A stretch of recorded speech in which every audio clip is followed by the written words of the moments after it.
Hi, good evening. It's time for some business news. My name is Darrell Kwao. The African Union Commissioner for Trade and Industry, Albert Muchanga, has told Joy Business that the union has begun engagements with the governments of Nigeria and Benin to resolve the issues that resulted in the border closure for more than 4 months now. Nigeria in August this year closed its border with Benin to check uncontrolled smuggling. Mr. Muchanga disclosed that the AU has intervened and discussions are underway to open the border. Here's Ebenezer Sabote's report. The government of Nigeria ordered the closure of its borders to check the influx of smuggled goods on its market, making local production less competitive, a move that has been criticized by many as a bad initiative in the wake of efforts to promote intra-African trade. According to the African Union Commissioner for Trade and Industry, Albert Muchanga, the AU has intervened and discussions are underway to get the issues resolved. We have been in touch with both the governments, the government of Nigeria and the government of Benin. They are really working very closely together to ensure that these issues are resolved. It's part of what I call the birth pangs of the African continental free trade area. There are certain issues which may emerge and may not be in accord with what we are trying to go in. It is expected. Life is like that. Life is never a straight line. So along the way, we are going to find the similar issues from all quarters. No country is immune. No region is immune. Meanwhile, Mr. Muchanga has also been assuring all member states of the African Union that signed to the Continental Free Trade Agreement that there is going to be a mechanism to ensure that such issues don't occur when the agreement kicks off in July next year. And we're also coming up with a program of monitoring, eliminating non-tariff barriers in real time when they happen. A number of non-tariff barriers exist, such as roadblocks and the other administrative issues. Whenever it occurs, it is going to be brought into play. And we approach those people involved to say, you stop it. And the technical barriers to trade, like standards, we are harmonizing those. Then a number of countries have regulations around the continent. So we are going to promote a framework of regulatory cooperation.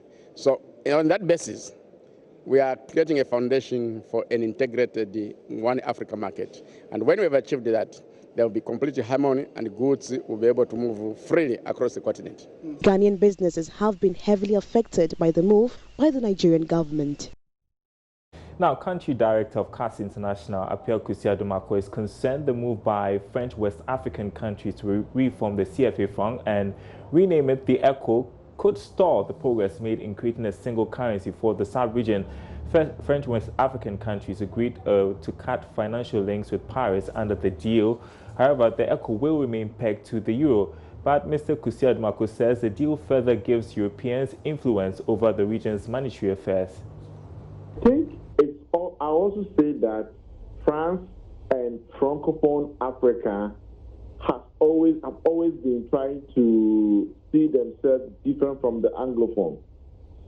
And why would they take this decision on the blind side of ECOWAS?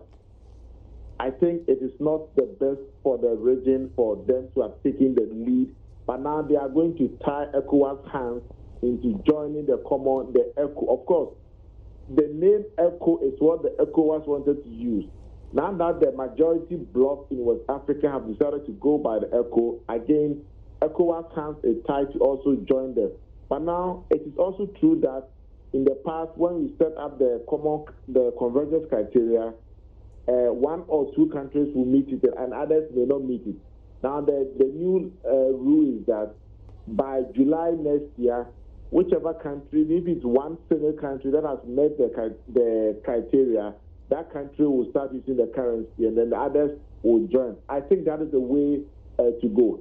And I don't know how ECOWAS is also going to handle this issue of Francophone, the ECO, ahead of the whole regional bloc going for the common currency.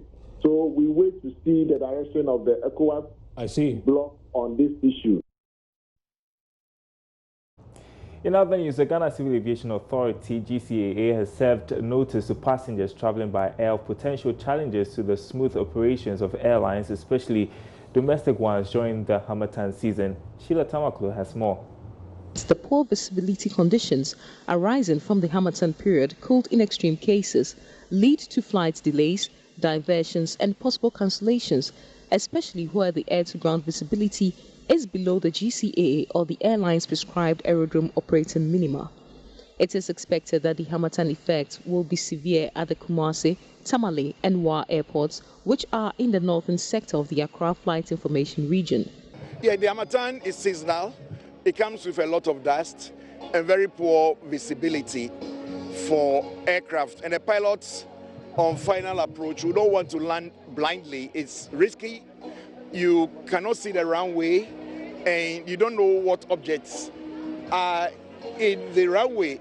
So below a certain level of visibility, the pilots may not land. They may divert to a neighboring airport. Or for short flights like from Kumasi or Tamale, they're able to get the weather conditions in Accra. So if the visibility is very low, then the pilots make a decision not to take off at all. They will rather want to delay the flight till visibility improves. So it's being done for our own safety. In this regard, the Ghana Civil Aviation Authority is entreating the traveling public to exercise maximum patience during the Harmattan period should scheduled flight operations be disrupted. The regulator, however, assures the general public of its commitment to maintaining the highest standards of aviation safety in the country. That's all in business. More news after this break.